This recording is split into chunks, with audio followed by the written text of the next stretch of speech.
Mark T the Handyman here. Today we're going to take a look at several different voltage testers and point out some common household electrical problems you might not know you have. I think having a voltage tester in your household is a must-have item. A voltage tester will help you identify if an electrical outlet is energized or if it is not. Some can even tell you if your electrical outlet is wired properly. Another thing you can do with a voltage tester is to make sure that the electricity is off while you are working on an electrical outlet or some other electrical appliance. So let's get started. This electrical tester is by far the easiest to use. This is a non-contact voltage tester. It is not going to tell you what the voltage is, but it will tell you what is energized and what is not. It can tell you if your electricity is present and maybe even if the wires are properly wired if there is a problem. Right now we are using it on this receptacle. The voltage tester is telling us that we have voltage on both the bottom hot side and the top hot side of this outlet, but no voltage on the neutral side. This receptacle is properly wired as far as polarity. We use the voltage tester on this receptacle, but this voltage tester will detect voltage whether it can be on an appliance or an outlet or anything else that will carry electricity. It does have some drawbacks though. If you have several wires that are connected in an electrical box, you will not be able to tell which of the wires you are testing unless you pull the wires out of the electrical box and test the wires individually. This voltage tester is about $20. Because this tester is limited on what it can do, you might want to follow up any of your test results with an actual contact voltage tester. This voltage tester is an inexpensive contact tester. It is not going to tell you the exact voltage, but it will tell you if your voltage is 24 volts, 120 volts, or 240 volts. On this outlet, we have 120 volts on the circuit, and then we have 120 volts on this circuit. So this outlet is wired properly. Even though this voltage tester will read the voltage, it will give very little of anything else. This voltage tester will cost you less than $20. This little device is an electrical outlet checker. It actually gives you quite a bit of information about your electrical outlet. I think this is a must-have tool for every homeowner. This tool will identify several different problems at your outlet. Number one, it can tell you if you have an open ground condition, which means your outlet is not grounded properly. It can tell you if you have an open neutral wire, which means your neutral wire is not being detected. It can tell you an open hot wire, which means you have no power at the outlet.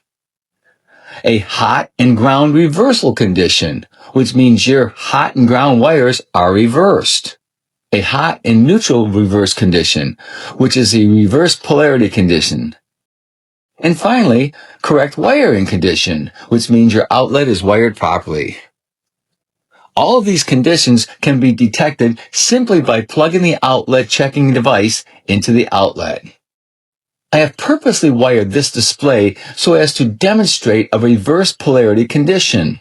I have reversed the black and the white wires and will attempt to demonstrate how this can be a dangerous condition, even though everything looks okay. But in reality, it is a very dangerous situation. So what this is showing us now is a reverse power and neutral wire condition, which is called reverse polarity condition. I will show you the possible hazard that you might run across. I have taken my reverse wires from the outlet wires to the light switch and then to the light fixture itself. When you turn the light switch on and off, everything seems okay, but if you remove the light bulb, you will discover that the power, instead of being on the inside of the light fixture where it will be hard to make contact with, it is actually very close to your finger when you are changing a light bulb, which will cause you to possibly get an electrical shock. This is one of the meters that I use when I'm checking voltages and doing some electrical troubleshooting. It is called a multimeter. It allows you to check voltages, amp draw, ohms, microfarads, hertz, and temperature. This meter costs slightly under $100. What I am doing now is I am checking to see if there is voltage on the outer ring of the light fixture, which normally would not have any voltage there. I am taking my meter and touching the outer ring and also the ground wire that is attached to the light fixture screw. As you can see, we are getting 122.9 volts. That should not be happening. You should only get power when you touch the terminal that is in the inside of the light fixture. If you have voltage on the outer ring of the light fixture, where the light bulb screws into the light fixture, you can easily touch that outside ring while changing a light bulb or checking power if you don't know that the polarity is reversed. That will give you a shock. So here's another outlet checker. It's a little different because it's made for the GFCI plugs also, but it also will do all your plugs. In this particular case, we can see that it's checking the voltage to make sure it's fine, and it is. But it has all the same features that the other one has, except it's got this little button to check your GFCI, which may sound like, well, big deal. You can check it by pushing this button. But I figured, well, let's just try it. So it turned off the power right here, but I discovered something else. There's two plugs in this kitchen area. There's no sink, but still, it's in a kitchen area, and there is cooking going on. And what I found was, although that plug went off, this one did not.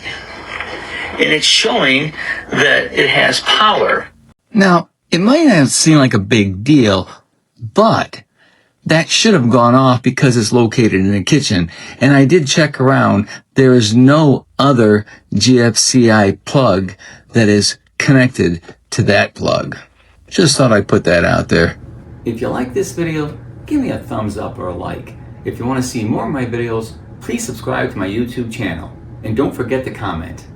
Thanks for watching.